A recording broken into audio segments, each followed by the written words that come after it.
Ask the Podcast Coach for April 18th, 2020. Let's get ready to podcast. There it is. It's that music. It means it's Saturday morning. It's time for Ask the Podcast Coach, where you get your podcast questions answered live. I'm Dave Jackson from the School of Podcasting.com, and joining me right over there is the one and only Jim Cullison from the AverageGuy.tv. Jim, how's it going, buddy? Greetings, Dave. Happy Saturday morning to you. The end of week 5, I think, for us in lockdown. And so appreciate everybody coming out this morning, being part of us. I will say we always get started with the morning pour, right? It's what we do here. And so today's pour is sponsored by askthepodcastcoach.com/sponsor. If you want to join us, I have to be doing this at the same time.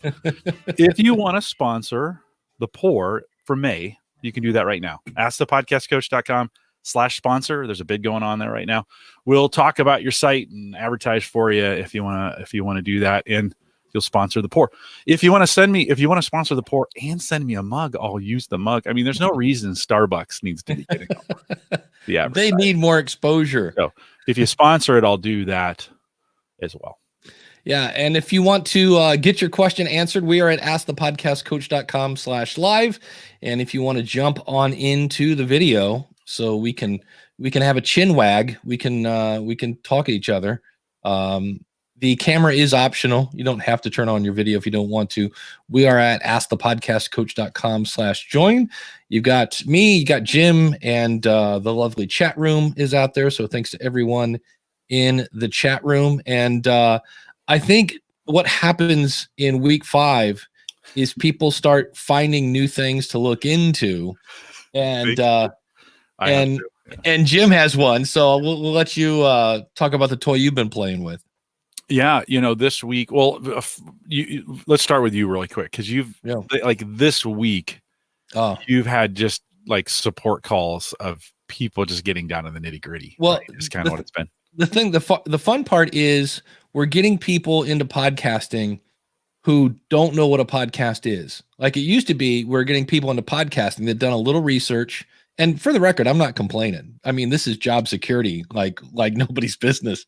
But I remember, I think it was last year when I had somebody ask me, what do you mean copy and paste? And I was like, all right, challenge accepted. All right, I'll take this. Now we're having people come in to start a podcast and they don't even have any files recorded. They don't have anything.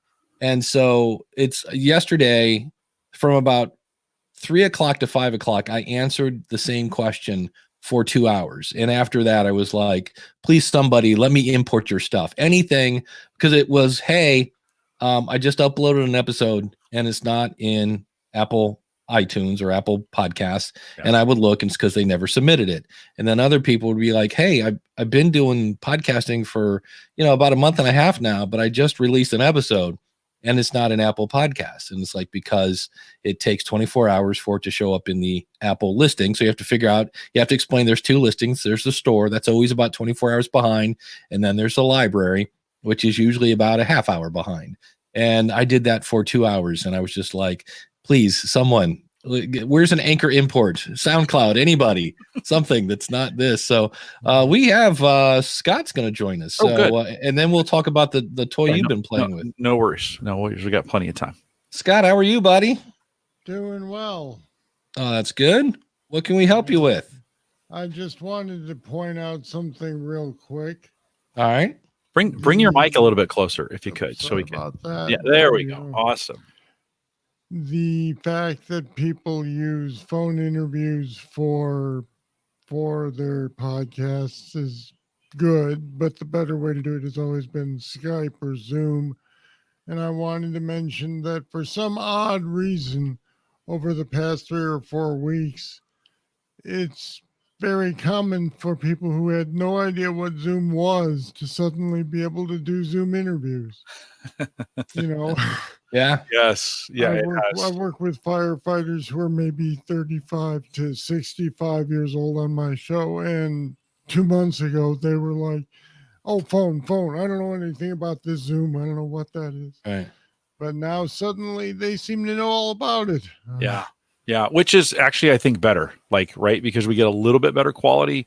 I think we got to watch out for Zoom in the sense that not the security problems. They're going to get all that stuff fixed. But Zoom does some wacky things with their audio when you record it. And so don't think you're getting I think they're using variable bit rate and some other things for that. And so don't think, oh, I'm just going to go to Zoom and I'm just going to record it and then I'm just going to edit it, especially if you're doing the video and the audio. Our engineers hate Zoom for that, for our editing engineers that do all the editing for us. They hate Zoom because it has so many problems on the edit side. So be careful. It's great, Scott. I think it's great. More people are figuring out they can get better audio. I did an interview with a guy the other day, and he actually interviewed me off my phone. We talked about this last week. When I listened back to it, the audio was so bad. I was like, no, we can't use this. We have to do something different. But you're right. Lots of folks, now that Zoom has gotten the press, I think a lot of folks are open to it, which I think is better, right? Don't you think? Well, yeah. I mean, even with the glitches that do happen occasionally, I think Zoom and Skype work better. I will mention that, especially with Skype, I've had to go through and clip out those little parts. Yeah. Yes. But it's still better overall than the phone. Yeah. I'm looking at a Zoom audio file here. Can you pull that up at all, Dave, on your can you make that? Unfortunately, I can't. But it's fine.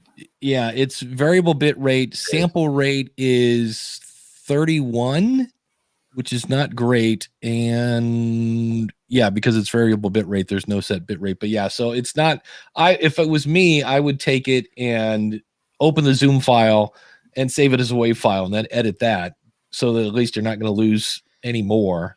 The paid version is StreamYard. So if you're on their lowest plan and you're paying, you can record right to their Amazon service. You don't even have to go to YouTube or Facebook or any of that stuff. Both of them compress that, by the way. Yeah. So you on StreamYard, you can make the recording, record it to them, and then you have 7 days to download it. And it's uncompressed. Go ahead. Do you have a caveat on that? Also variable bit rate.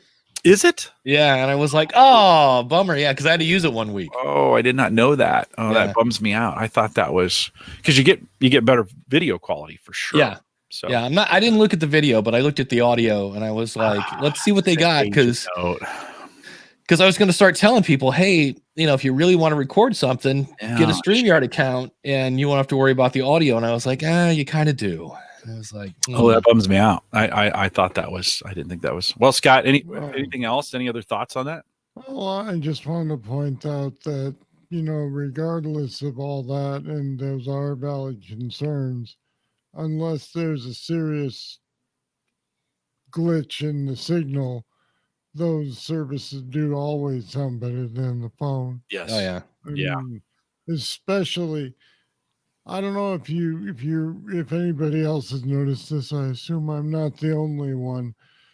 But a while back, I started noticing that when people connected on the same phone service that I use, which happens to be Sprint, but it was also true for Verizon, that there was a little HD that would show up on the phone. And those were substantially better than a landline connecting to the phone. Yeah. But again, with my target audience, a landline was pretty much all they knew how to use a month ago. Now suddenly they all know how to use this stuff. Yeah. Well, good. It's good for you in that you'll get a little bit better audio going forward. Yeah. So that's all I've got for you. All right. Scott, thanks for jumping in here, man. I appreciate it. Thanks, buddy. See you later, guys. Take care. Have a good Saturday. Yeah. I had Easter. I had a bunch of, post 60-year-old people, and most of them dialed in on the phone. And this is something that I am going to tie this into podcasting, is we had 3 people that actually joined on a computer. So we showed a video and we explained to the people on the phone that, hey, you're just going to hear a bunch of music, but this is a cool video with, clouds and, the typical kind of Easter stuff. And later they said, that some of the people on the phone were like, well, I need to learn how to jump on because I said, you could watch this on your smartphone. If you have an iPhone or an Android, you could have done this. And they're like, oh, so they were kind of like, hey, we're missing out on something. And yet, as always, there are people in the church. It's like, look, we need to cater to the people with the phone. And I go, which one's going to give us a longer audience? Which one's going to stick around the longest? The one that's got the old technology or the people that are coming with us with a new one? And I said, we need to design the service for the people we want to attend, not who are attending. Like, well, then the people who are attending are going to leave. And I'm like, you know what? Okay, but they're going to leave in about 10 years anyway, because they're going to die. So, you got, when you're making your podcast, make your content for the people you want to attract. But yeah, but there are some people that are like, hey, it doesn't seem that bad. And all the news guys can figure out what Zoom is. Maybe I should look into it. Yeah. Yeah. Well, it is getting better. Like, we've been complaining about the media doing a terrible job of coming in and doing their podcasts. And I have been noticing it's getting stepped up. So they're figuring, I think by the time they figure it out, it'll be over. Although I think many of them will start incorporating, they'll have figured some ways, in the news area, like the standard was Skype, right? All news people got brought in via Skype. That's all news people knew. Bring them in on Skype. Well, I think now there's going to be some like, oh, we've got some other options of some things we can do. So I think this will kind of change the way we do news media here in the future. Yeah. Kyle says, I find Zoom audio unusable. Yeah. I'm sorry. I've got to reread that. Is usable, but not good. Mm-hmm. I was putting in my own. It can be unusable too. Yeah. I have a thing. I have an interview coming out with Karen Yankovich. She's a LinkedIn guru, because I had somebody ask me, like, how should podcasters be using LinkedIn? I'm like, that's a good question. Let me go find a guru. And I knew Karen from a couple different conferences we'd met. And for whatever reason, I didn't set up Squadcast. And I need to update my Acuity scheduling so that once somebody schedules to be on my show, it sends them the link to Squadcast, because Squadcast has an evergreen link you can use. And I didn't, and we used Zoomed.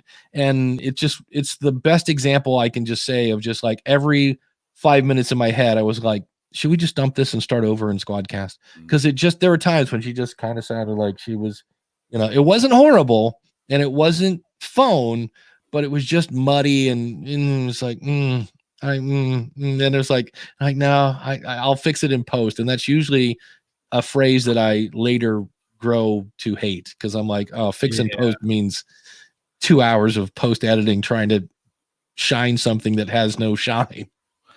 Couple good comments out there in chat. Bank says there's a studio mode for Zoom, which, like the studio mode in Hangouts, it gives you a little bit better quality in that. It's found in the advanced settings. Craig says there's a lot of teachers asking how to secure Zoom for remote teaching.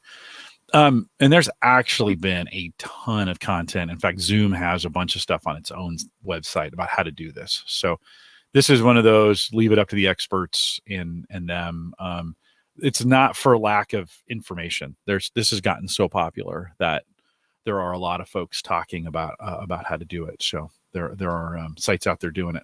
Yeah, Bang says there are multi-channel abilities. Yeah, which is interesting. You just have to dig into. Well, when you get into the settings on the Zoom website, there are plenty, which leads to this. Gabriel says there are so many options. I remember Zoom is not a streaming option. Yeah, it doesn't stream. No. So just remember that. Yeah. Coach Dave says I did a prom episode or I'm sorry, he didn't. John Krasinski did a prom episode of his YouTube show, Some Good News, last night. It was messy, but absolutely brilliant and lots of fun. My 18-year-old daughter laughed and even danced a little. There you go. Mm-hmm. Yeah, prom's coming up. Prom time is coming up. Craig, one more thing on that. So we are with Zoom and security right now. I said there's a lot of information about it, and there's a lot of misinformation about it too. So be careful. Also, Zoom is in the middle of making major architectural changes to secure their site, right? There's two things you can, in software, there's two things. You can either be easy or you can be secure. And it's hard to be both, right?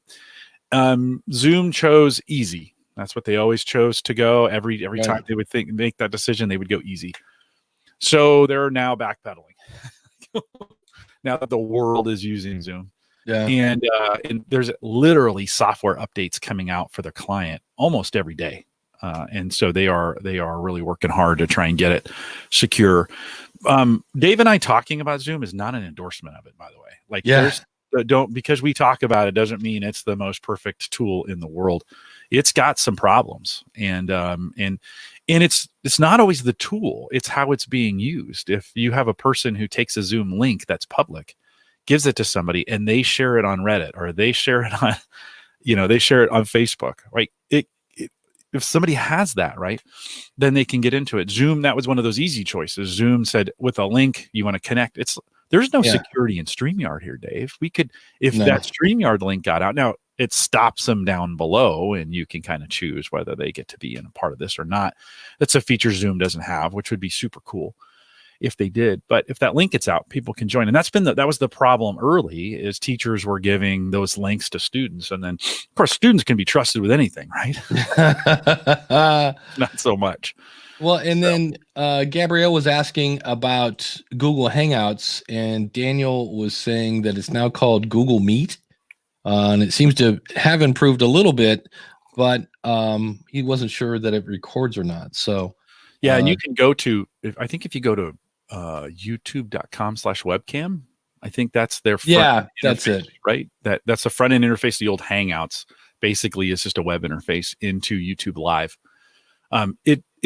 YouTube does not want to be a front end for itself. That's the weirdest thing. Like they do not do it very well. They want everybody else to do it for them, like a StreamYard or whoever else. Yeah. Dan says Google Meet does record if you have it enabled in the G Suite admin. So it's just that easy. Well, then you got a G Suite. Yeah. It's there. Those are options. They can work. And then, Joanna saying, I'm struggling to sync audio and video for my first Zoom recording.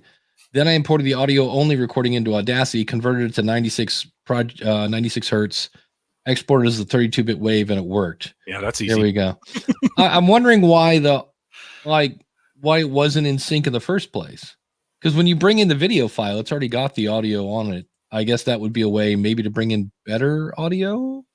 Not really sure. And Jim, you use Microsoft Teams, right? We use it at work. Yeah. Do they do any limitation as well? I mean, typically it's behind a firewall, right? Which gets, typically it's best use. Not as dynamic as Zoom. So, you get 4. Right. You get 4 people at a time, and that's it. Where Zoom, you get 25. Now Microsoft is quickly trying to catch up, realizing they missed it. Another Microsoft miss. Sorry. Yeah. Coach Dave, Zoom means a lot of newbies these days, aka 10 minutes of looking at noses and goofy backgrounds before anyone. Backgrounds are a nightmare. This happens where I work. Literally, Dave, you must have hacked our Zoom calls and our watch because for the last, I don't know, week, 2, maybe, all we do is, I almost used the F word. All we do is mess around with backgrounds.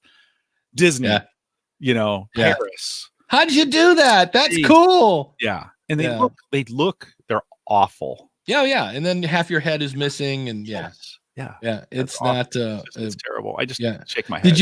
Saturday Night Live did a thing basically, and it's weird because Zoom is becoming a verb now. It's turning into the Google.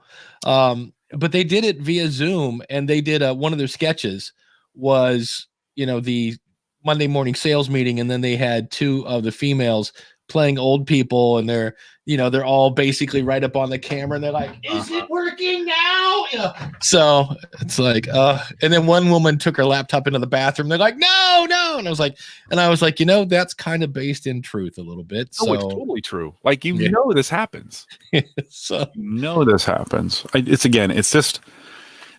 just business needing to learn from podcasters how to run meetings and how to hold a conversation and how not to be a distraction and how to have good sound and how to sell a little bit and how to be a little entertaining. That's all they need to do. Yeah.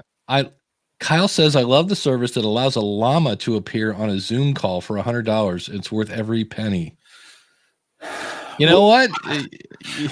One of the guys I work with did a recording of him coming in the door. That's kind of the new meme of being interrupted by someone, and they open the door and they see your screen and then they quickly shut it. Right.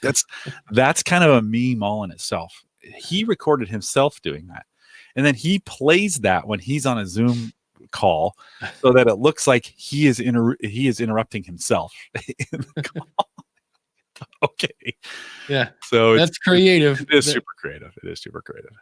That's interesting. I did see, because it is kind of making, with the big TV shows now all doing them from home, we're all kind of on a level playing field. Yeah. And I thought it was interesting because I keep popping in and out of Jimmy Fallon. He had some YouTube guys who just went over 15 million subscribers on the Tonight Show. Yeah. And I was like, that's interesting. Mm-hmm. And it's these guys, I guess they do trick shots. And they all had Dude Perfect guys. Yeah, the Dude Perfect guys were there. And it was hilarious because they all have little kids. Mm-hmm. So like they're shooting cups off their kids' heads. And the one time they're like, Jimmy goes, do you ever swap it and let the kids throw stuff at you? And he's like, So the one kid's maybe 5 or 6. And dad is sitting there with a helmet and this big target on the top of it. And man, the windup in the pitch, and this kid took out that target. I was like, that's impressive. So, but I just thought it was interesting that I really think, especially Jimmy Fallon, is playing towards like the fact that he records and it goes over TV. He knows he's making YouTube videos. Yeah. That's basically what he's doing at this point. So, well, his early ones were bad. Yeah. Bad YouTube videos. Yeah. So hopefully he's getting better on that. I haven't watched. I've kind of completely stopped watching TV, period. Yeah. It's all YouTube. I did watch, on HBO, there was it was a mini series, 6 episodes on the life of John Adams. And I was, and I normally would not have watched that. I'm not a big history guy, but it was, Paul Giamatti played John Adams, and the wife, that played of Jason Bateman in Ozark is, Abigail Adams. And that was really interesting. But the thing that was hilarious is I started answering like support tickets. I want to be like, if thou would goest to the, settings of thou, the good boy, dear. I just wanted to talk in like 1700 language, but it's good if you want to watch it. It's just weird to show that. I need to fact check this. They showed that both Thomas Jefferson and John Adams died on July 4th. Oh. I want to fact check that. Okay. Because I was like, I was like, wow, this is like the Notebook for politicians. They're both dying at the same time. But it also showed that, and this is what you learned if you ever watched that movie Lincoln a couple years ago, the politics have always been just people stabbing people in the back and lying. So if you're looking for something to binge, that's on HBO. It's probably been worse. Dave, I've been binging a little bit on my website. While we have this time, I've kind of thinking like, hey, maybe there's some things I can do to actually improve this. You get those emails all the time. I don't know about you, but I get these emails all the time from folks who want to help me with my SEO, right? And I largely ignore them, but I got a really well-written one the other day I was reading through, and it's like, maybe there is something to this broken link, because they're always offering to help me fix broken links. And I've admitted here on the show, I don't really care about my website very much. I post a ton to it, but I don't really optimize it. I should. It's fast. It's on Maple Grove Partners. And so Christian makes sure it's super fast for me, but there's probably some things I could be doing when I think about alt text and links and such. Now I have a 10-year-old website and I've never optimized. I've never gone back and checked for broken, like never. Which is probably a huge mistake.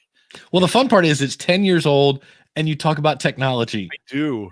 Yeah, there's things like the HP touchpad, which was a big deal 10 years ago, right?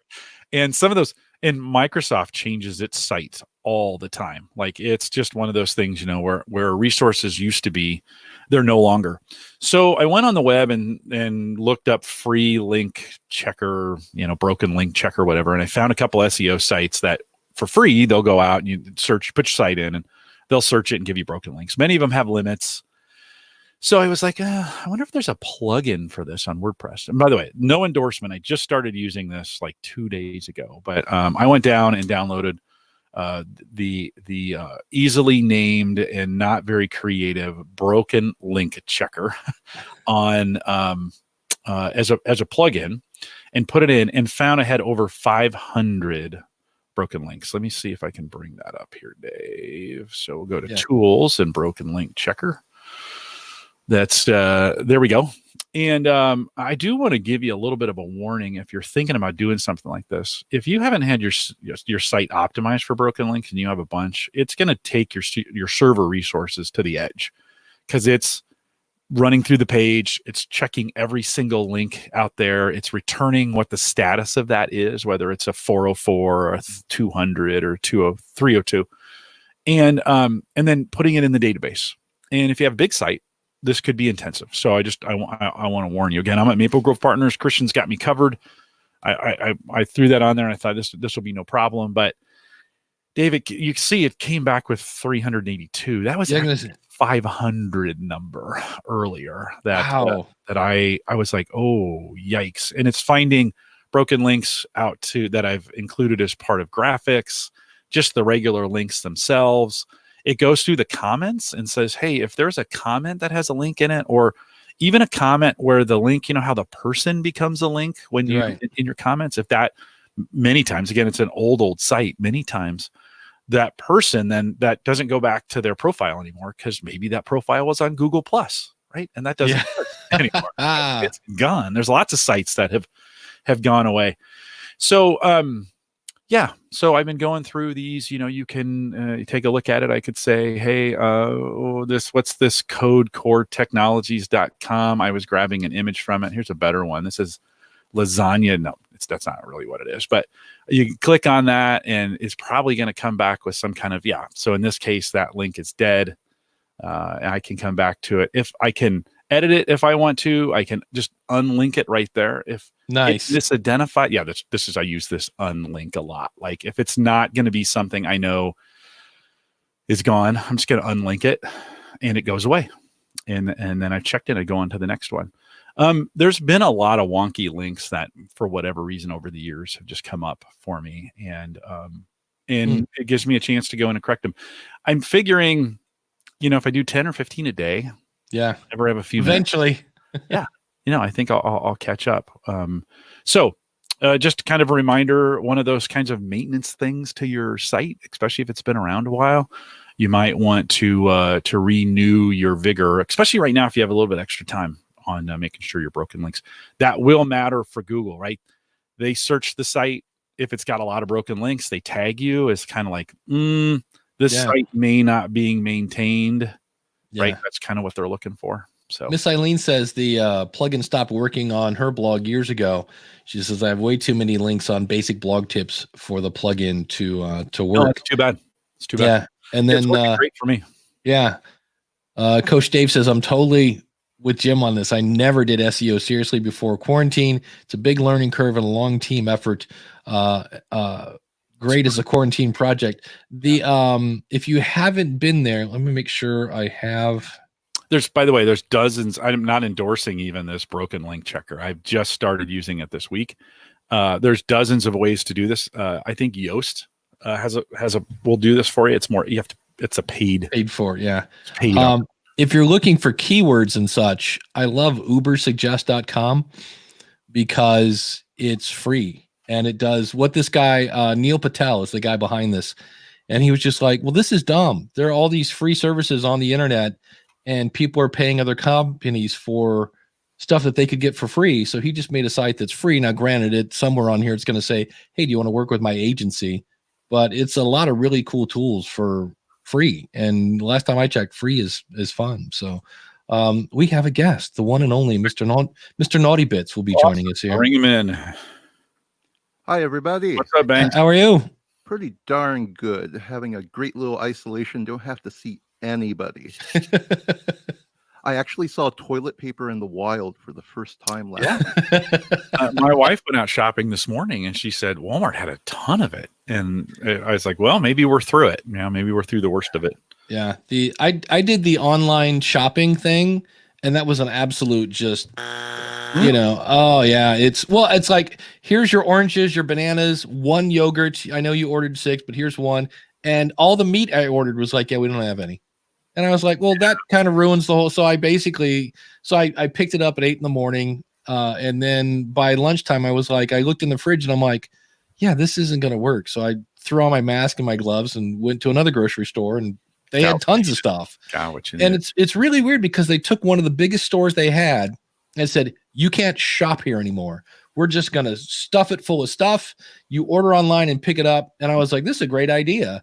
And it was. The only thing I can think of is the guy who gingerly handed me my receipt said, I'm so sorry it took so long.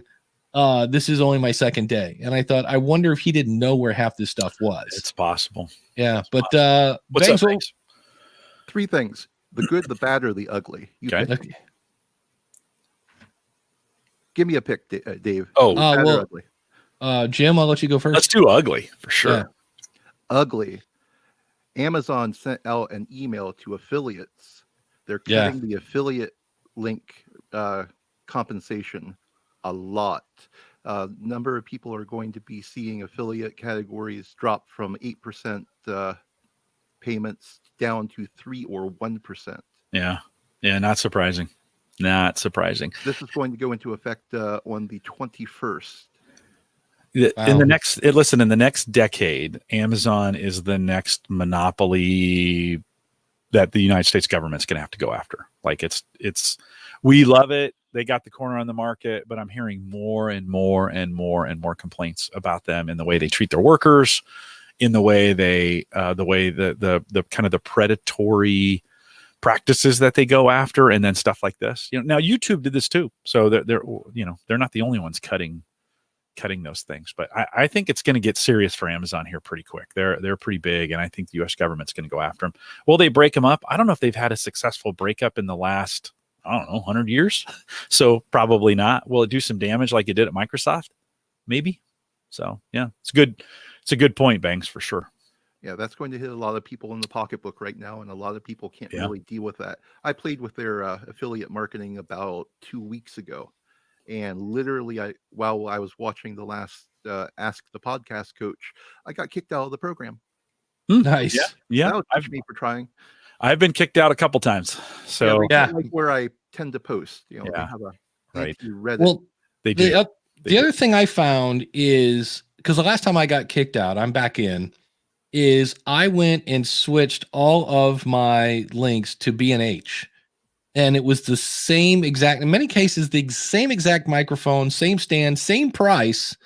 And my affiliate sales went because of Amazon Prime. Right. I think people are using accounts. It's just easier. A path of least resistance. Yeah. Until something happens to them. Well, I just renewed my Prime. It's like $160 now. That happens next week. Yeah.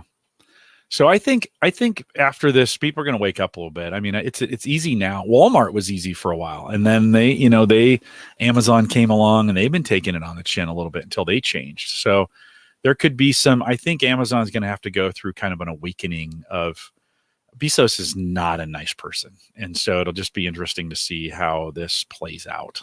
So, the only thing I heard that made him sound like a human was he backed off on some of his new delivery services that were directly competing with FedEx and the other. He kind of backed off on that a bit, kind of like, hey, I'm going to show you mercy until all this is over, and then I will crush you like the bug that you are, kind of thing. But I was like, well, that was almost nice of him. Yeah. Let people start throwing out resumes before they. Well, let's save the good for last. What about the bad? Well, ugly. You were mentioning Zoom a little while ago, and neglecting their issues. I'm not overly concerned with what's going through. They don't have end-to-end encryption from Dave to Jim. If you say something, it gets decrypted at Zoom's servers, and in theory could be intercepted and all that sort of thing. So you can't use it for medical stuff. You probably there are probably issues with children, and since it's being used for schools, it's a concern. End-to-end encryption is a good thing. Since Zoom is so popular right now and showing up everywhere in the mainstream media, it's drawing the attention of the normies. And one of the normies happens to be Senator Blumenthal. And he sent a letter to Zoom last week telling them how disappointed he is that they promise end-to-end encryption but don't deliver it. But if you look at the news articles that are covering this, Senator blasts Zoom for not providing a feature they claim they provide that his own law would make illegal. because they are looking at these sorts of things right now. There's a bill in Congress called the Earn It Act, or Earn IT, that's directed toward, well, among other things, end-to-end encryption, and it will ban that sort of thing Sure. in the law. Yeah. End-to-end encryption is what covers finances, banking, Yep. privacy, anything medical related needs to be end encrypted. And these people don't necessarily have the firmest grasp of what they're doing. No. So it's bad that their attention is being drawn like the eye of Sauron Right. into internet communications. Yeah, no, that's the truth for sure. They just don't know. They don't know the first thing about this. It's good that the conversation is happening. I think it'll get fixed. Yeah. Let's get to the what's left. The good. Good. You can get Ozone's Neutron 3 elements or Ozone 9 elements for free for a few weeks. Nice. That's cool. There are a ton of free offers going on right now. Plugin Boutique has a coupon code for Neutron 3 elements, and Sweetwater has an offer for Ozone 9 elements. Cool. Yeah. Cool. That's nice. Awesome. Yeah. No, it's good. I think a lot of companies are seeing there's a great opportunity to put it out for free for 3 months and get folks through it. So there's a lot of those offers out there. It's good. All right, Banks. Thanks for jumping in, man. Appreciate it. Give me the boot. Bye-bye. You bet. Take care. Give me the boot. Speaking of good and but not ugly, and what's the other one? It was good. And they're not Bad and ugly. and they're not bad.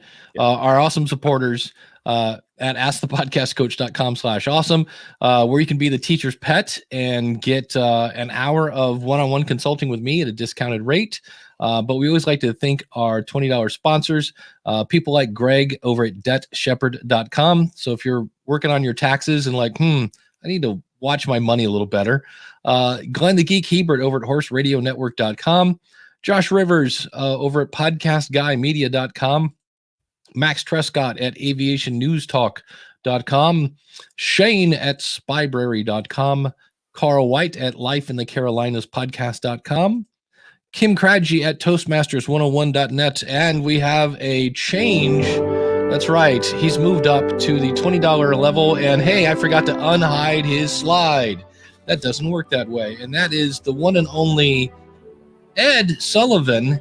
You know him, you love him, because he has decided to now be a $20 supporter. Thanks, Ed. And you can find Ed over at soniccupcake.com. So if you're looking to actually, get your show edited, Ed can definitely help with you with that. And what I'm trying to do is, if I can do this, lovely music in the background. I'm trying to bring up Sonic Cupcake and then bring it over to the other screen, but I've got so much going on right now. My computer. You were actually singing in tune with the music. That was pretty good. Anyway, visit Ed over at soniccupcake.com. And what he does is, if you go over there, he's got a link where you can schedule a call with him, because Ed, when I talked to him in Boston, he's like, he only works with certain people and he wants to make sure you're a good fit for his approach and for what he does. So you can find him over at soniccupcake.com. And if you just can't get enough of Ed Sullivan and Jim Cullison, he was on episode number 419 of Home Gadget Geeks. So Ed, thanks for being the latest awesome supporter. And thanks to all of our supporters. Again, you can find them over at askthepodcastcoach.com/awesome. So meanwhile, back at the ranch. I cannot. There we go. I was like, how do I get that off? I have the Ed's screen? site up if you want to bring it. Oh, there we go. Yes. You can see. If you want to bring it up. Yeah, there we go. So he's just got the button there. Yeah. Yeah. Super nice guy. You can schedule some times with him. So this is actually this is a really great implementation of how to get business. Just put it out there. Don't hide it. Yeah. Hey, here's contact me or schedule a 1 hour meeting with me. And what do you think? What's he using here for this? What do you think? Book Like a Boss. It's at the very bottom of the page. They were on AppSumo a while back, and he said he bought them, and he goes, just loves them to death. The only thing I could think of is, if I wanted to, I would have maybe a page of examples where somebody had like horrible audio and you made them sound great, or somebody, see, the problem with that is now you have to have your client agree to be the before and after. Well, you know what I mean? It's like, hey, I'm going to put you on my website where you had like 27 ums in 10 seconds, and then I took them out. You sound smart now. Like, you have to have your client be okay with you putting out the before picture. Oh, yes. Yeah. So yeah, you'd have to almost make your own bad audio so that you could then clean it up to say, looky what I can do. Mm-hmm. Mm-hmm. Because I think most people know. I think most people know they're not very good at audio. I don't know if you need to put out a bad example. They're everywhere. Yeah, I took on a new client, and it's interesting because most of my clients, you know, are solo podcasters, and she's doing interviews on site. And it's like, I just told her, I said, you're looking at probably a 2.25 to 1. So if it's an hour-long podcast, it's going to take me 2 hours to clean that bad boy up. And I was like, and I'm weird. I don't do the whole. That's actually pretty good. It's usually 3 for me. 4. And I'm listening at like 1.7, but it's one of those where I don't charge per episode, because to me, if you hand me a 6-minute episode, I don't think should cost as much as the one that cost. But I'm like, here's my hourly fee, and the crappier audio you give me, the longer it's going to take. So, you know, that's just the way I do that. So Chris Nessie said, I picked up a Shure SM7B. Tips for best results running it through a Zoom H6 to my Windows. Yes, the FET head would be the first thing I would, either the FET head or a cloud lifter. Because the one thing I hear about that, how are you putting it into your computer now? What preamp? Is it a Focusrite? Is it because I know the Focusrite will do a pretty good job of doing that. So, and then while we're working on Chris's question, we'll also work on Brandon's. What about finding a Creative Commons licensed podcast on YouTube and editing them before and after? There you go. That would work. So archive.org may be the place to find that, by the way, because you can sort by licenses out there. Yeah. So I'm always surprised. You know, I post my podcast out there. I don't post the link. Yeah. But I post my podcast to archive just so there's somewhere in the future, right? Yeah. And I'm always surprised how many views I get. You know, it's under 100, but I've had some podcasts that have gotten close to 100 views out on archive. So without any advertising for the most part. Yeah. Daniel says the Zoom H6 might be good enough for the SM7B. It's got pretty good preamp, so you may not need it. So test it. You just test it and see how it sounds. That's what he's doing. But that would be it basically. And then just get that windscreen on there and get up on it, and get down on it. That's it. So get down on it. I had some we talked about broken links.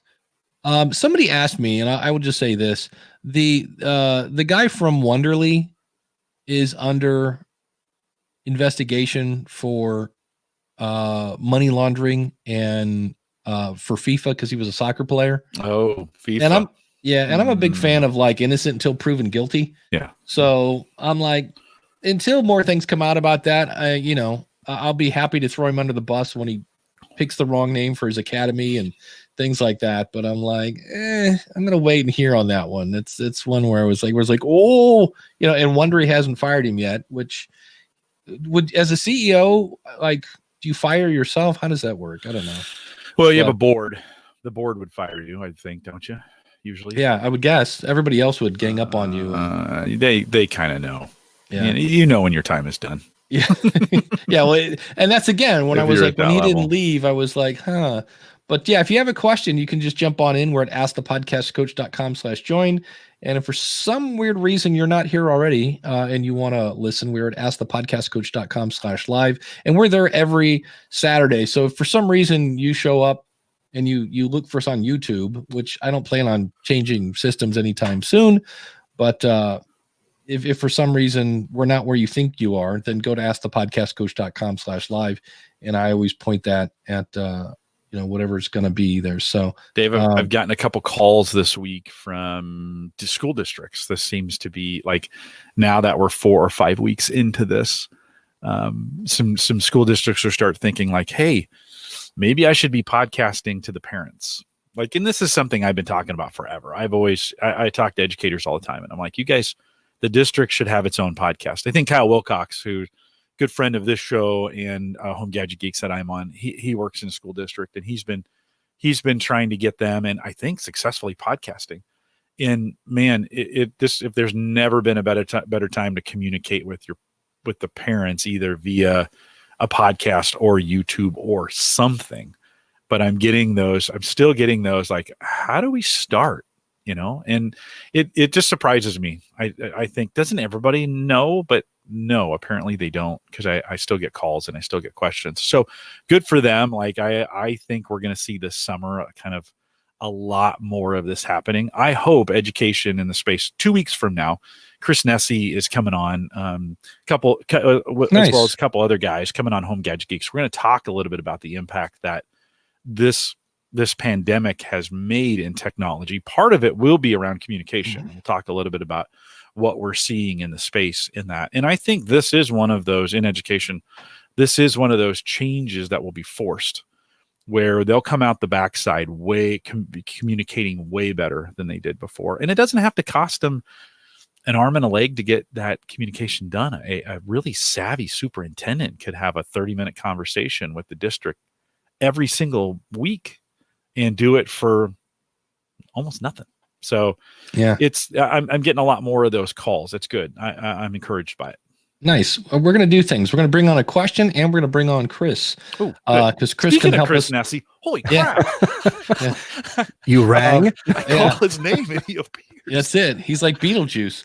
But Brandon asked, what are your opinions on spinning off a popular segment of your show as its own podcast? Sure. I have one that I'm thinking about doing. I've done it twice. Yeah. I have because of my podcast.com. The reason I did that is if somebody says, well, I don't know, I'm not sure if I should start a podcast or not. I'm like, go to because of my podcast.com. I've got a bunch of episodes of people that explain how they benefited from having a podcast. And then I had some people that really, really wanted to talk about money all the time. And because I'd written the book, More Podcast Money, I started the podcast, More Podcast Money. And in both cases, all of that information always goes through the School of Podcasting as well. But if somebody just wants to talk about that subject, there's more of that over there. Yeah. So we birthed Theme Thursday at Gallup, which has been that podcast does more downloads than all of our other podcasts combined. And that was birthed out of Called to Coach by a statement. And we're like, yeah, we should do that podcast. And we started doing it. So you absolutely, if you see something like that, you should absolutely break it out. Yeah. Mr. Nessie, what can we help you with, buddy? Well, so I got the Shure SM7B, as you can see, and this is how I have it hooked up. So I like it. How does it sound? I've done some test recordings in the setup. Yeah. Sounds good.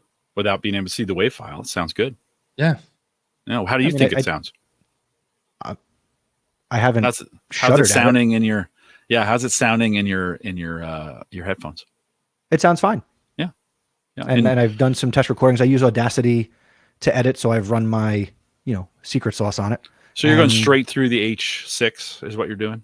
Yeah, I'm into the H6. Right. And that's connected to my computer as in audio interface mode. Yeah.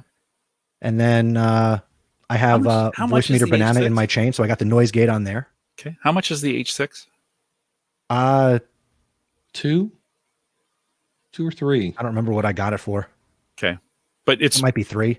Okay. But it's a pretty expensive interface. If you're just going to use it as an audio interface, there's cheaper ways and maybe better ways of doing it. Or do you plan to use it also as a voice recorder, or are you only using it? Well, I do when I do stuff mobilely, I use the H6. Okay. So it's also part of my mobile setup. Yeah. $300. Yeah. It's a pretty expensive audio. Like I bring that up, but I figured you did, but it's a pretty expensive audio interface. I hear us talking about it a lot as an audio interface. Like, just run it. And you're like, is that the best advice if someone's just going to use it as an audio interface? Because it has other great properties, right? I mean, there's a lot of things you can do with it.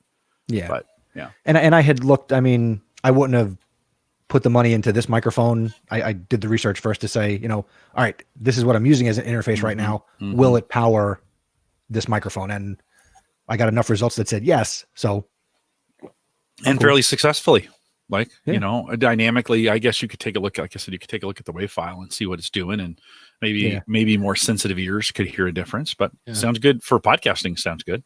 Yeah. What did you have before? I had the AT 2005. Okay. So I mean, I literally just swapped it out. Yeah.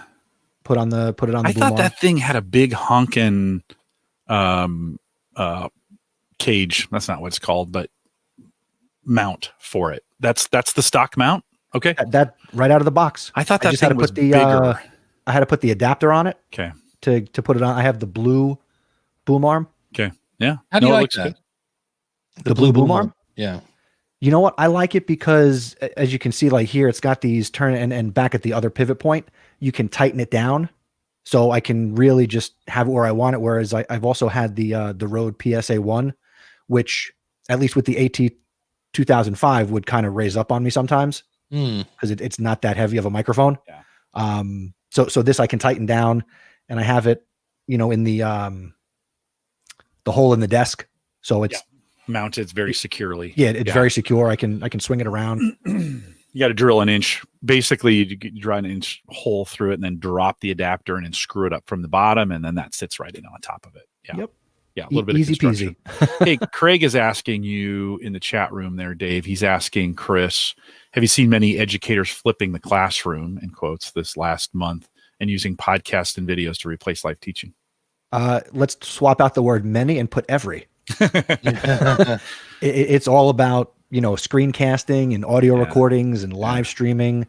I mean, I'm using StreamYard to live stream to high school students, to college students, and taking advantage of this platform to get engagement, which is nice because kids get YouTube because they watch so much of it. So I'm a budding YouTube star in the world of education, I guess. Nice. Are they doing it successfully? Like, are you seeing really bad examples of it? Maybe you don't see those, but the only thing that I'm seeing that's challenging is the level of engagement from students who in many places might feel like, oh, I'm on vacation. I don't have to wake up till 12 o'clock, 1 o'clock, 2 o'clock. Whereas a lot of teachers, we're being asked to still do things at 8, 9 in the morning and try and get engagement and get content out there and still work with our students as best we can. So I think it comes down to engagement, but a lot of teachers are being forced to try new things and try new platforms and do Zoom meetings and Google Meets and all the different tools out there that are available for connecting. Chris, we're going to have you on. I threw the chat, or in the chat, I threw the link to the Home Gadget Geeks episode here in a couple weeks. And, yeah, come out, everybody. You and Brian and Nathaniel, one of my listeners, all of you guys in the space in some form or fashion. Nathaniel comes at it from a hardware perspective. He's responsible for pushing out all the hardware and has that perspective. Brian, of course, comes from an assistive tech perspective, where he helps students that have special needs in that. And then, of course, Chris, we know you and the angle that you come at it of actually doing it, as well as having a podcast about it. So we're going to do a round table. It'll be a long podcast. I'm assuming about an hour and a half as we talk through. I can't wait. How this has changed, how has this changed the space and what are we seeing? So, yeah. Brandon says, I was at an ed tech conference a week before the lockdown. There were 4 podcast sessions and they were all standing room only. Yeah.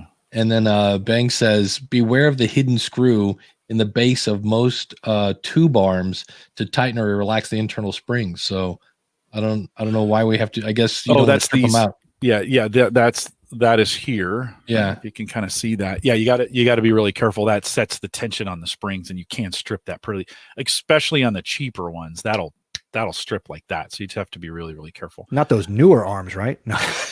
I'm not mentioning any, Vox or any of those really cheap ones. Hey, I do recommend those for new podcasters just to get out the gate, because you just don't know. Yeah, that's it. Dropping $100 on a road or a high alarm, right? Those particular ones allowed me to send boom arms to a couple of co-hosts that I work with on a podcast. Yeah. They have and their they were place. like, "What's this?" I'm like, "Just set it up." And then don't touch it. Yeah, don't touch it. Bring it in. Don't touch it. I have a co-host who just constantly hits it. So you hear dong. Yeah. I was when I interviewed Karen about LinkedIn, she's from New Jersey and she's a very kind of hands talking, waving person. And every now and then you just, yeah. And I was like, okay, like I can see a little plosive removal here in the future. You almost want those coming from overhead. If they're gonna move around their arms so much, you got to get that thing up and down on people. So yeah, Coach Dave says the big challenge here is engagement from teachers. Kids are veterans. Teachers are catching up. He says where I live, the school system is locked grades. In other words, you can't go down and you can only go up. So check the box assignments. So yeah, that's the thing that's interesting about online learning is, at least for me, when I remember the first time I did it, I missed my very first test because I was waiting for the teacher to say, hey, everybody, don't forget, this Friday is the big test. Start studying. And her answer was, it's in the syllabus. And it's like, no, you can't retake it. It's in the syllabus, as is all your other assignments. You have the stuff. I'm here to help, but I'm not here to hold your hand. It's in the syllabus. And I was like, oh. So I got an F on that test and had to get A's the rest of the thing just to get a passing grade. But she was like, nope, it's in the syllabus. Yeah. So from that point forward, every time, because most of my classes were online, they would hand me the syllabus and I would get out a calendar and I'm like, this is when this is due. That's when that's due. So learning from home, you have to be a little more, well, anything from home, whether you're working from home, learning, whatever, it's kind of up to you. And you have to kind of get organized and like you said, you can't sleep into noon. If you, nope. That's just a bad habit to get into. So it is, you do got to keep a regular routine. Dave, and I think you said something too, and Chris responded to this. And maybe it was from the chat room. I don't think the kids are always the most tech savvy either. Like we think they are because they're kids, but I don't. We give kids a lot of credit for being, what we call digital natives, and that's just not the case. Not always. I get emails from students where they put the whole message in the subject. Yeah. And we're not talking a sentence. We're talking multi lines of, it's just, I think it's generally true. I'm not trying to, I think it's generally true, but I do think we need to be careful as adults working with students. They don't automatically get it. This is especially like if we're thinking about technology that's maybe 5 to 8 years old, maybe 5 to 10 years old, where it's been around. It was popular for us 10 years ago. We know how to use it, but it skipped that generation. They went right past it. And so if you go back to it, they're like, what? Like, what are you talking about? I've never used that before.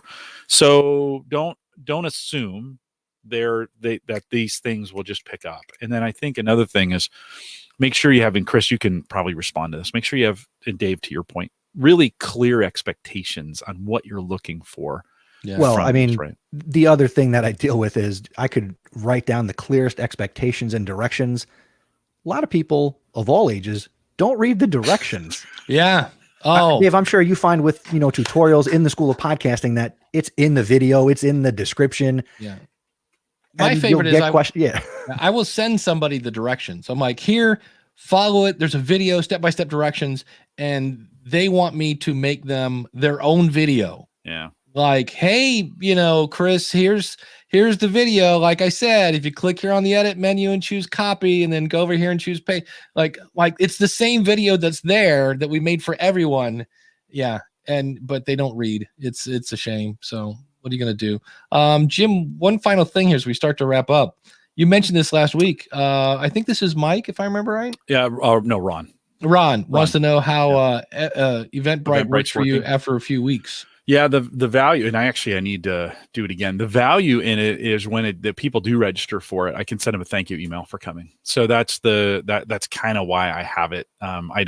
It looks nice to go sign up for, and I did get half a dozen registrations for the Unraid show that we did last week. I'm really using it for Chris and his show because there's a bunch of folks that have potential to sign up for it. I got that email. Do I need to register or will? No, you don't, but you can send it if you want other people to come, you can send it to them. And I think for some people, it looks a little more professional. Like when we say, come to a live podcast, they don't get that. But when we say, come to an event on Eventbrite. Oh, I know how to do this. I register for it. I'm going to get, so when I'm reaching that kind of audience, it's very effective at Gallup. Like our Eventbrite page is gold. So but we've been working on it for a couple of years too. So I'm hoping to get the Home Gadget Geeks one to be kind of where we're at from a Gallup perspective, that people just know they can register for the reminders. And building on Chris's message. What's wrong with Comic Sans? Message in the title is there. Gabrielle says, how about the ones that still use Comic Sans font 14 for the email? Yeah, that's always fun. So I don't be a hater. I still like Comic Sans. When I have kids do comic projects where they do things that's comic themed, I still don't let them use that font. No, haters. Oh. So, well, Chris, while you're here, what is coming up on House of EdTech? I'm actually going to try something different because I've done a couple episodes on distance learning and teaching remotely. And I've put out the call on social media to try to do at least one Ask Me Anything episode. So I'm trying to leverage social media and, Instagram, Twitter, and just get questions of any sort to try to put together an episode or two out of. So nice. That might be coming out tomorrow.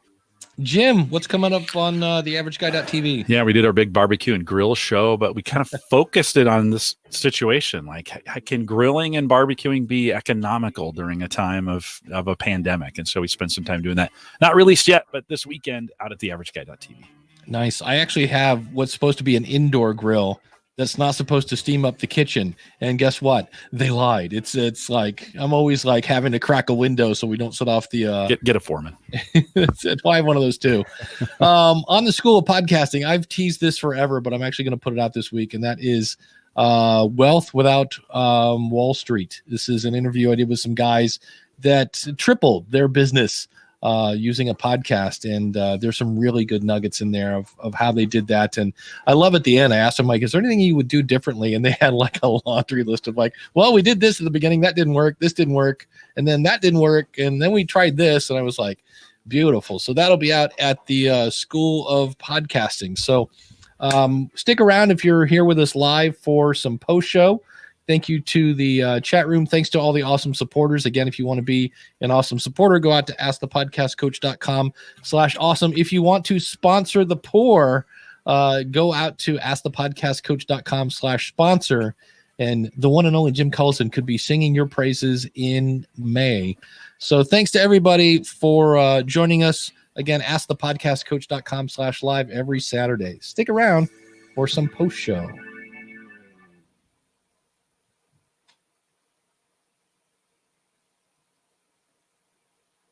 And we're back. So anyway, so Chris, have your hours gone up through all of this? Has this made this harder for you? Are you spending more time than you did? I mean, you spent a lot of time doing this, but yeah, you're spending more time. I was busy before this happened, so now it's just I've cut out the commute to and from work. Yeah, but I'm still filled responsible it with work. Yeah, I'm still responsible for digitally clocking in and out in our system. Okay. So I still got to clock in by 8 a.m. and clock out at 2:30. Yeah. I'm running multiple live sessions a week. Everything's online. I mean, sun I love is shining. It's sun is tech, shining. tech. Time to make hay, right? Yeah. Dave says the good news is once the learning curve is overcome, I think the tech-enabled communication and learning is going to play a bigger role long term. Chris, what do you think is going to stick around when all this is over? I think the skills picked up by teachers who had never done screencasts or created digital content about, math, science, social studies, whatever. I think you'll now see teachers take advantage of that. So maybe you'll see, different engagement. Say a teacher's going to be absent. Maybe now they'll feel more confident to say, all right, let me make a screencast and post it to our learning management system. And, the substitute just has to tell the class, all right, go to Google Classroom or wherever you're doing stuff. And there's a video from your teacher. So kids won't be able to say, oh, we didn't know we had work to do. Well, you did, because all the sub told you to do was go and watch my video of me telling you what to do. Yeah.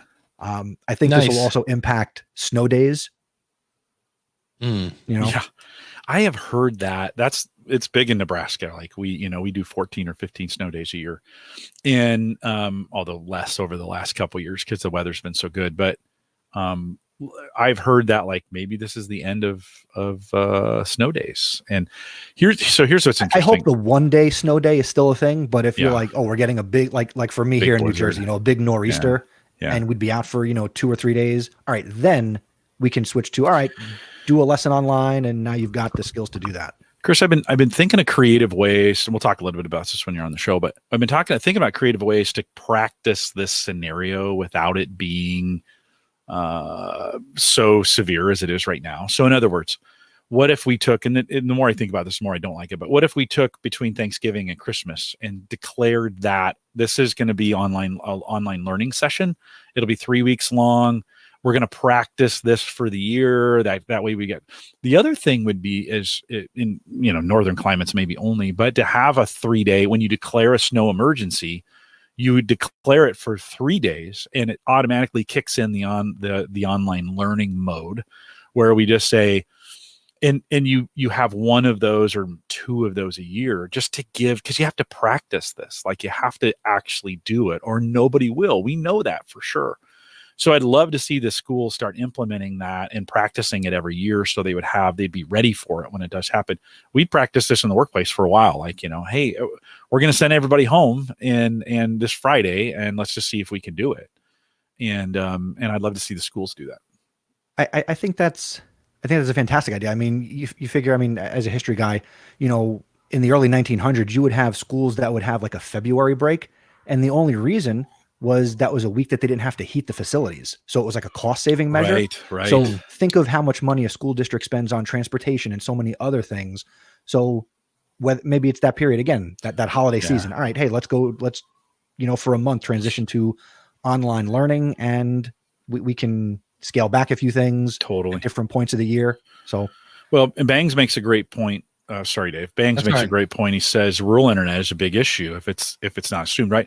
This is exactly why we need to have these kinds of practices, so these holes get discovered, right? And then when we think about where are we going to put our resources, we get, like, we've had a rural internet problem for a long time. It doesn't get fixed just because it just ignored. This would kind of force it to be addressed. That's kind of what Brandon's saying. Having 30 kids pull up a YouTube video while connected to one access point can cause issues sometimes. That's worked for most because of the internet connections and infrastructure are distributed. But if they're not, what if we started thinking about that in advance? In other words, like, we didn't create big, heavy, knowing that. What would you do in knowing you have limited internet? How could it be different that way? How could we pool that together? How can we improve our systems?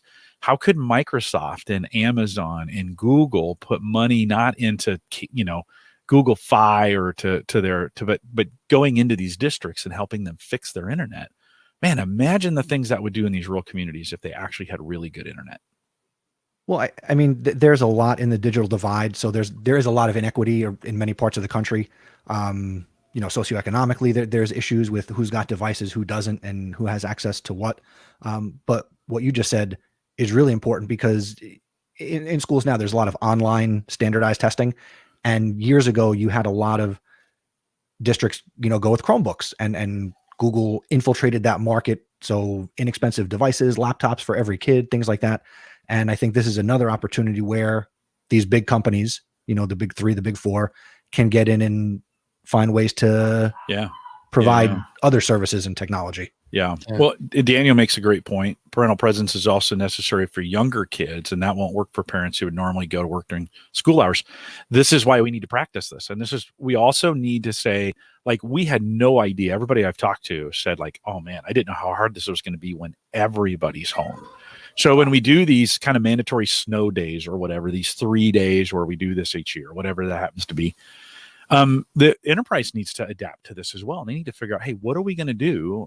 Are we ready for our workers to be home? It's not going to be just a school thing. We've got to get school and work lined up. Imagine if we got that coordinated in some way, where as a nation, we knew how to do this, because we didn't know how to do this. Mm-hmm. Like 5 weeks ago, we didn't know how to do this. It was terrible. I think I've heard you guys talk about it. Maybe it was last episode or 2 episodes ago, about how work in general could change when certain businesses realize, wait, we're paying for office space, and right. We don't need to. Yeah.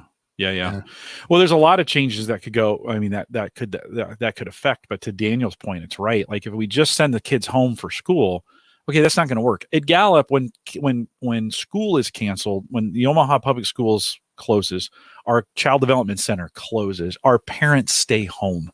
That's kind of the assumption. And so we built out our infrastructure first to handle those situations where we had a third or a quarter or whatever that number is, a half in some cases, where we had half our people home. We never practiced it though where everybody was home. Yeah. And on those school days, because not every employer would allow for that, then you still had people going into the office, which split families, and they didn't realize, oh, this is different when two people are trying to work from home versus one. So I think we need to practice this more and be, be ready for it. What if everybody's home? Yeah. Coach Dave says, I've read quotes from kids.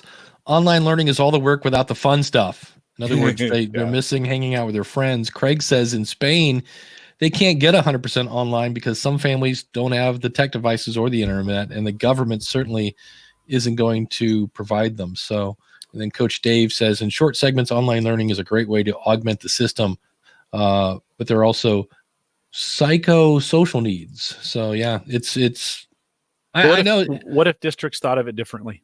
What if they had the same conversations the enterprise is having right now, where they go, oh, what if Friday is an at-home school day?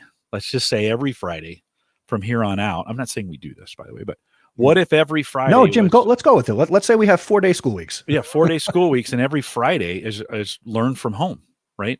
That closed, so the schools don't need to be open that day. And what kind of money savings is that? And if that does save some money, can that money be funneled into equipment for the students to get when they're in there? Chris, you're probably thinking about this stuff all the time, I would imagine. It's from your mouth to whoever ears need to hear this kind of thing. I mean, this is a real opportunity. I saw it earlier in the chat. I forget who said it, but I don't know that what's happening now is going to break education, but there are a lot of people who make decisions who are now also, like me, we've got time to sit and think about all these things, and education is not going to be the same. So it's going to evolve. How quickly that happens, we'll see, but change is coming. Yeah. Kyle says, is this going to break education if you never go back? Yeah. The move to asymmetrical education, less admins, more teacher money, maybe. Does that bust up the teachers union if it's online for everything? There's a whole bunch of stuff. They're like, this could be super disruptive, right? Yeah. Do they become their own media companies? And I was in a conversation the other day with some colleagues, and many people might feel this. Maybe you feel it in corporate America as well as in education. But with the way things are being planned, I know I feel sometimes it feels like we're crossing the bridge as we're building the bridge. If that makes sense. It is very much so. Or, well, I've heard the opposite, where you jump out of the airplane and build the parachute on the way down. Stitch the parachute on the way down. Yeah, something like that. But this is to continue on that analogy. Yes. Like this is the Army coming in with really crappy bridges and just slamming them on the river and get across it as fast as you can. And we may lose some equipment along the way because it didn't hold up really well. But then when that becomes, we're going to come back and build a second bridge that's a little more stable. That's going to get us across. And then we're going to prove that with an enterprise grade bridge. And so I think we lose when we think this is a one and done. I think, yes, we're building this as we go. When we're done, we better look back and say, okay, what worked and what didn't. Let's tear that thing down and rebuild it in a way that's usable, but it can't be the full version of it, right? It has to be kind of a budget version to get some things going and get some buy-in. It's that third version that really becomes then okay, let's build this thing right and let's get it done. We have to get a lot of buy-in on this. The school districts are about 20 years behind the enterprise, and the enterprise still is struggling with it. So we got to get buy-in. We got to find the cash. We've got to lay new lines. We got to get corporate money associated with this. We got to get the big guys to release big funds to get some of this stuff done for schools. That's where the money is in the corporate sponsorships for it. And yes, maybe your district is sponsored by Amazon, right? Or maybe they're sponsored by Google. This is what happens in the state of Iowa is Google has a big, gigantic data center, and they pay for a ton of things that are going on in the Council Bluffs, Iowa Council Bluffs area. So maybe we need to look for more corporate sponsorships for some of those things. Thank you, Craig. For that comment. I put Sir Ken Robinson in charge of education, Chris Nessie in charge of ed tech. Here we go. I like it. I like it. I like it. It's exposed some things for sure. So yeah. Well, Jim, I look forward to our conversation at the end of the month. But I hear my guys running around. Okay. And, I got Thanks for jumping in. do dad Time to stuff. go be a dad. Good to see you. We'll see you in a couple weeks. See you, buddy. Take care, See you, guys. Chris. See Take ya. care. It's going to be interesting to see. And also, I keep hearing that about the time we all go, well, that was over. It's going to come back. That's the part that I'm like, really? Like, yeah, because like they say in the fall. Like, There'll be a bump for sure Yeah. when we all get back together. Yeah, there'll be a bump. It'll be. I interesting to see haven't how we handle it. watched the news in about 3 days, so I know they're starting to talk about like how are we going to bring this back, and then it's like I heard because I subscribe to, I think it's an ABC News coronavirus podcast, and I listen about every other day, and they were saying how eventually it's going to be, certain businesses will open, and then groups of 10 still recommending staying 6 feet apart, blah blah blah. So they're going to slowly see, because that's the whole thing. You don't want to like, you don't want to overwhelm the system. Yeah. We kind of need to be thinking about, like, as it levels, we got to retool. So how do we supply, now that we know what this looks like, how do we get the right supplies in the right place? And this has been kind of part of the problem, is getting that PPE in the right places for our healthcare workers. Well, I didn't realize, I heard about it's coming this, again. that in, I guess, states are bidding on PPE, and I was like, that's like the worst case of supply and demand. I'm like, no, typically if we would have declared war on this, say we said, hey, we're declaring war on COVID-19, then the federal government could step in and set price regulations for all that stuff and determine where it goes. But that's not a free market economy. And so that didn't happen. And so it's been left open to kind of free market, which hasn't really worked very well. It's been good for the people selling it. But I was going to say that there's somebody's like really happy that this happened. Yeah. Hasn't worked. Unfortunately or fortunately, it hasn't worked. I don't want this to get really political, but yeah, it will be how we handle this on the backside. One of the things I am kind of surprised, usually this pulls us together. These kinds of calamities pull us together a little bit better. Mm-hmm. I haven't quite seen that as much this time. It still seems pretty fragmented. Which is a little scary on the backside on how we do all this. The good news is, I think, is we're still here every Saturday morning, 9:30 Central, 10:30 Eastern. So still. I want to show off, I guess, a toy. I think I can do this. Share screen, whiteboard. Sure. Okay. Now if I go into here, since we're all doing webinars, so this is that's not going to work. Oh, yikes. I just had a seizure. I was going to say, all right, well, doggone it. Let me get that out. I'm going to try. No, it's already blinking as we speak. If I do that, does that change it? Yes. Okay. It's I just got it yesterday. The Parblo A640 graphic drawing tablet. Ooh. And what it is, it's about the size of a Kindle. It's tiny, plugs in via USB, and in theory, don't hit those buttons, Dave. In theory, here's the pen. I was playing with this last night. It doesn't, like, you have to be in kind of a graphic program. Like it does some interesting things, but in theory, yeah. So where before I used to kind of like, if I'm trying to draw something, I was trying to draw it with a mouse. So if I'm trying to spell Dave, it gets ugly, where now I can just come over here and it's still ugly, but it's much easier. So I can say, here's your audio file. And if you record this much, this is all audio, but this is just a lot easier. So, using your finger? I'm using a pen. A pen. That's not electric, which is cool. Yeah. And you can get super crazy with it, where the harder you push, the wider the pen. And blah. I'm like, I just need something to scribble. And I think in this case, I'm using Zoom, so I can change colors if I wanted to and things like. And if I wanted to, I could come in here and draw different. Yeah. But I want to say it was you can spend hundreds of dollars on this stuff. And I was like, how do I get that off there? There we go. I'm like, I just need something to scribble when I'm trying to explain something, and I don't want to do it with and I want to say this was $36, but here's the fun thing. I ordered this, I think March 4th, something like that. It took forever to get here, not because it came from China, just because it was one of those where it's like, hey. And the interesting thing is, like, I would ask the woman in the tube, like, where's my stuff? And she's like, oh, it's on its way, you know. That has been a big, like, I have never seen so much traffic over trying to figure out how quick shipping is going to be now. Like, you buy it at Amazon, they're like, okay, it's going to take 3 weeks. And then the next email you get, you're like, it's 4 days away. And the next one you get, it's on your porch. And you got those in those are successive days, right? All of a sudden, you know, Amazon saying it's going to take longer. And then it doesn't, which is really, really weird. You know, Jim, I don't know if we're the people to answer this question. Maybe the chat room can chime in. What audiogram service would you recommend? What should I be looking for in terms of what they offer? Well, what do you want it to do, Gabrielle? What are you looking for? We'll throw that question back to you. What are you hoping it will do?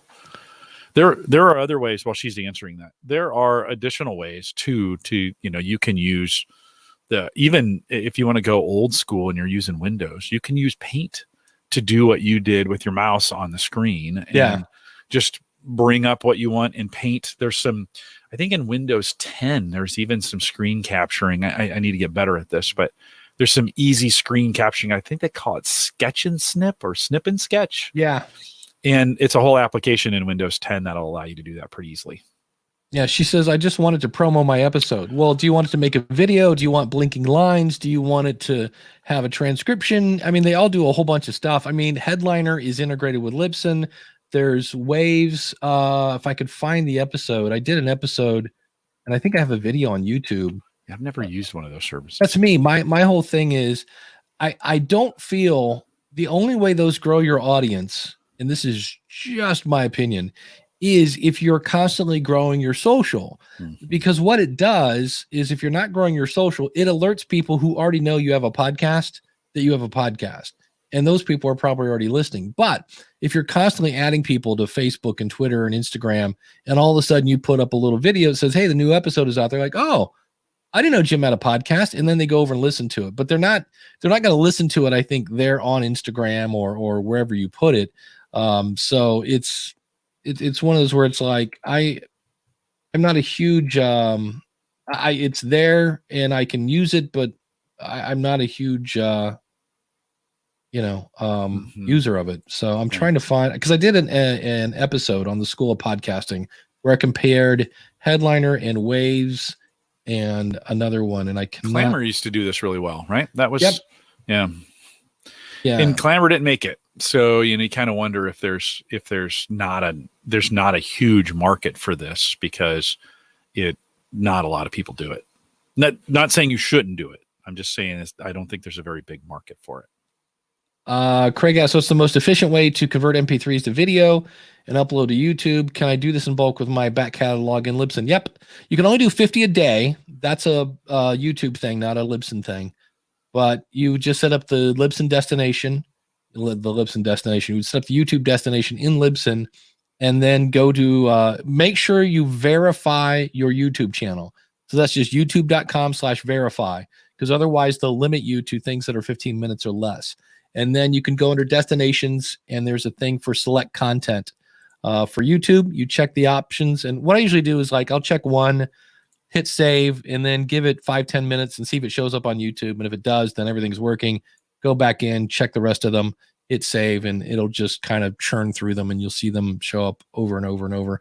Other than that, if you're not using Libsyn, Hanny Mora has repurpose.io, which kind of does that as well. Yeah, that does 90 a year, or 90 for the subscription, or something like that. Yeah, so, I heard Hanny on an episode, because I was always like, most of the stuff that does you can do in Libsyn. But it does more than I thought it did. So that's one of those I put on my, I should go back and look at that, because he's added some more services to that. But, and for me, if I were to do that, I don't anymore, I would create a separate YouTube channel just for the audio version. I agree. Because I'm actually trying to make a YouTube channel. I've been putting more stuff there. So, and make sure you're not, okay, so you can have the same account and multiple channels underneath your account. So Don't do it with another email address unless you want them completely separate. You can create multiple channels. You can? Account, yeah, sure. You just go into the settings, new YouTube channel, and then they're all tied together. They're all part of. See, I didn't know that. I would go and I would go grab a new email. That way, when you're editing and you want to flip, so I have a live channel and I have an edited channel, right? And so to flip in between them, then when you're in YouTube Studio, you can just click the drop down and say switch accounts, and they're all right there based on your login. So one email address can have multiple channels on YouTube. That's what I like. I like them. Gets a little messy signing in and signing out of Google when you have them set up by different email addresses. Yeah, that's me. I have when I log into everything, I have like probably 7 different Gmail accounts. In fact, I just set up a new one for my church, and it's just like, oh, here we go again, and then. But that may be in a church scenario. That may be a good idea to have it completely separate from everything. Yeah. I was like, everything you're doing. Yeah, I did not. Ick. If you're gonna, and by the way, they're not necessarily tied together. Google does not consider them. They consider them separate channels. So there's no advantage to that as far as SEO goes, but it is a good idea just to have a separate channel for some of those kinds of things, just to kind of keep. And it depends. Like, it depends on what your subscribers are going to be and how you promote it, and what do you want the landing page experience to look like when they're landing on YouTube. Because say you're mixing a bunch of genres, you're mixing 90-minute videos with 10-minute videos, and it's on different subjects. If they come to that page and they see just this this vomit of videos, and they don't make any sense, they're going to struggle to find the one they're looking for, as opposed to them being on. You can do some things to separate this with playlists and some of those kinds of things. But you definitely, if they're landing on your YouTube page trying to find something, I do this all the time. And if it's hard to find the videos there, it's just like they're not organized well. So make sure your landing page is kind of logically laid out too. Yeah, if when they show up, either via that video that you have at the top or something that explains what you're doing and what they can expect and things like that, that's always a good idea. Yeah, Craig, I would really question before I just put audio only out there, even with a graphic. Like, what are you going to do with it? If you're hoping it gets discovered, it's not worth your time. If you're going to drive people to it, in other words, you're going to link it somewhere, or you're going to put it in a post, whatever, then consider it. But really kind of think, like, what am I hoping to do with this?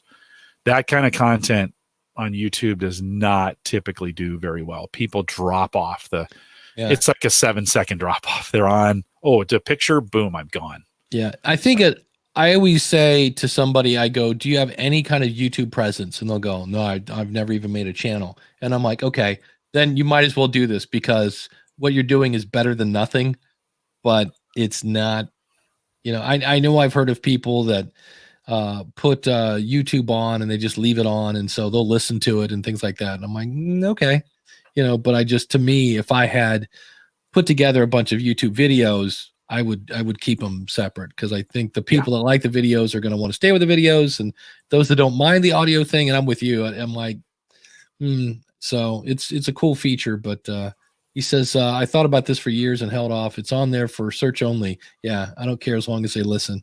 Yep. So that's what Mike. If it's in a separate channel, do its thing, see what happens. There could be some search. YouTube does some search on that. They're transcribing it in the background now. So you never know. If you have the time and it's not costing you anything, just don't think those are going to get discovered very well. I say do it, put on a separate channel and report back. I would love to. Yeah. I would love to hear. Yeah. So excellent. So I'd love some of the videos that I spent a whole bunch of time on to actually get discovered. I made one last night. In fact, the awesome supporters are going to get it before it comes out on YouTube. Playing with this thing called Podpage. It's an interesting tool that you throw your RSS feed in. I saw that. And what I like about it is whatever you put into, let's say I'm using Blueberry or Podbean or Libsyn or whoever, and I make my episode notes, it then puts it on your website to where you can then make those full, if you want to add more to it, and it's easy, donate links and things like that. It's free to play with it. And then it's like $5 a month if you want more. But I will throw the link in the podcasting.com. They got Kevin Rose to help advertise for him. Yeah. Yeah, I looked at this last week. I think we mentioned it last week, and it drills down to paid pretty fast, which I don't need. Yeah, I don't need another paid service. The key to this is the target market. I hate WordPress. Yeah. I don't want to go Squarespace or Wix. I want something made for a podcaster. Yeah. And I don't want to and I want to be super geeky in it. I'm like, this is the thing. So it's a unique little niche because he's kind of doing the Roadcaster where he's trying to make it super easy. So there's some options, but not a ton. It's customizable, but not highly customizable, but it's super easy to do. And I showed it to Liquidy and she said, good God, I made a website in 10 minutes. She goes, this is exactly what I need. I don't need anything else fancy. I'm not doing split testing, things like that. So their advertisement is 10 times easier than setting up a WordPress site. Like, they're going after WordPress for sure. Yeah. So I was like, So I switched one site. I had my Libsyn page and I threw it. Now, granted, I'm now spending money where before it was part of my hosting, but I was like, we'll see what happens. So I might try, because I've wanted to, I might go sign up for Red Circle, because Red Circle's a free media. But Red Circle has no website. And so, which I've always thought was. What do you mean by that? Meaning they don't give you a website at all.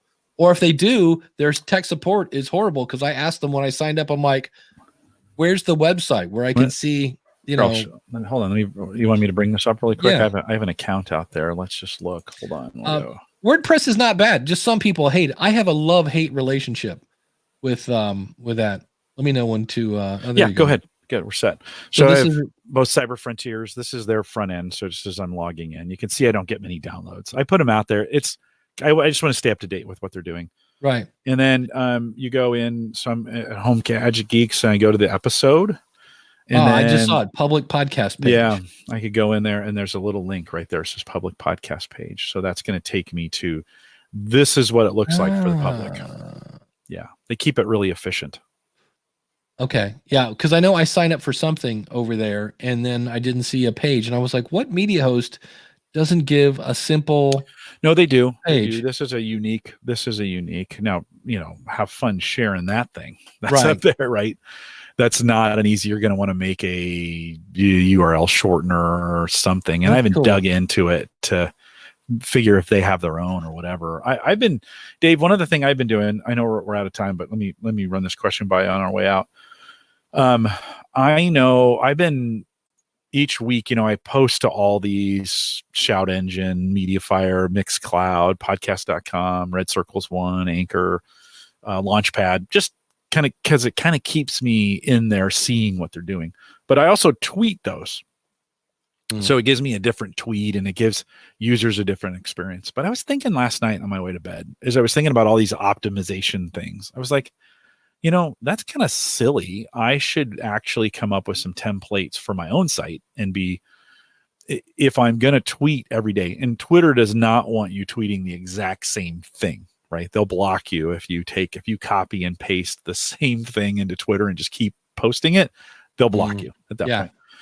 But if I came up with a template and each day tweeted, I should be driving them back to my site, right? That's from I shouldn't be sending them to, and even though like you see on the public page here, let me go back to this public page. I post in and it's the very first thing, on the page. If somebody lands here, the very first thing is, hey, full show notes, transcripts, audio, and video are available here. So it does give me an external link back to my site, which Google likes, right? It's different there.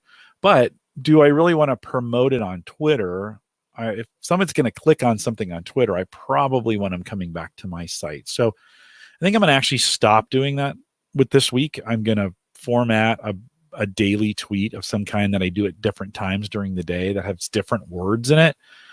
And I'm going to send them back to my site for that, for the traffic to come back. Let these just live on their own, kind of based on whatever traffic they get and whatever they get in search, but to maybe use them to get this, because the crawler wants to see things posted other places that are coming back to your site. So I don't know. It's just maybe that's way too much. Maybe that's way too complicated to do audio and video. But it was just a thought that I had, maybe a change I should make to stop driving them to those sites, even though I put the link there. I'm still going to do it. but I'm just not going to promote it. I'm going to promote my site every day, or every other day or whatever, and come up with some each week. And maybe come up with a daily thing that says, hey, it's something Tuesday. It's it's Thirsty Thursday. Come out and whatever. I'm glad Craig pointed that out. He's like, hey, that link doesn't work. So I just I said schoolofpodcasting.com/pod page, which the video I made has that, and it's because I never made that pretty link. So that's the actual link that will take you there. There you go. But I was kind of like, all right, and the guy's super attentive. I Red told Circle? him, no, the guy at Podpage. But I'm going to play with. I think I'm going to kill two birds with one stone and start another hack podcast and use Red Circle and then tie it to Podpage, just to play with two birds with one stone here. Because I know that Red Circle has the ability to insert your own dynamic ads. They do. And I was like, that's pretty cool. So. Red Circle, Launchpad are the two that are doing dynamic, and Spreaker, to be honest, are doing it really, really well. Like they've got some really cool technology. Launchpad? Launchpad. That's the one that's tied to the app. What's the big app? The Podcast One app. I think that's the guys. The guys behind Podcast One are behind Launchpad. Right, but those dynamic ads are for their sponsors. I don't think you can. I think so. Where I heard Red Circle, you can make your own. Oh, okay. Yeah. I think you can with Spreaker too. Yeah, Spreaker, you can do a thing that plays at the beginning of the show. You can make your own pre-roll. Yeah, Launchpad had the puppies and the beer. Yeah. At Podcast Movement.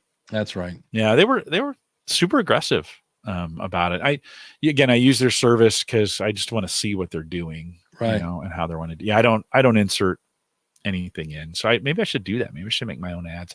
Maybe I should make some funny ads that I just throw in there. There we go. Awesome. Simplecast has a cool dynamic insertion tool as well, says Daniel. I'll have to play. I haven't upped. I know Simplecast. It's weird because they started off, they're kind of like the Roadcaster. They started off super simple interface, and then they updated to 2.0 a little while back. And I think all the cool tools, I'm grandfathered in at a cheaper price, but I don't think I get access to all the fun stuff. I know one of my favorite stats in Simplecast is they show you what time people are listening. And I'm like, how does that work? Like, first of all, do I care that people listen in 3 p.m? And like, what time zone is that? Like, that's just that's a stat that I go, who was asking for that? Yeah. So, but anyway, all right. Well, chat room. Thank you again, as always, Jim. It's probably time for you to pee with all that coffee. Totally. Go out and sponsor that pour. That's the podcast. Coach.com/sponsors. So soon to be poor. I think I'll do that next week. Yeah, that's a good idea. And you can just create another pretty link, right? That points. That's it. Yep. Yeah, awesome. All right, guys. Stay safe. Everybody have a great weekend. Yep. We'll see you. See you guys. Bye-bye.